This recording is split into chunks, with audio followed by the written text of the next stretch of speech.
Presentación de Candice Ignacio. ¿Cómo te llamas? Me llamo Candice Ignacio. ¿De dónde eres? Soy de San Ramón, California.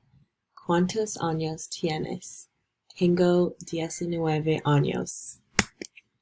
¿Qué estudias? Estudia la educación de primaria por los niños.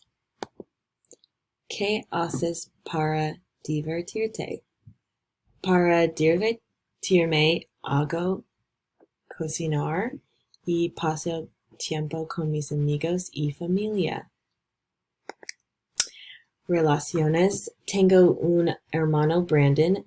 Brandon tiene 21 años y tengo una relación con mi amiga mejor Jackie.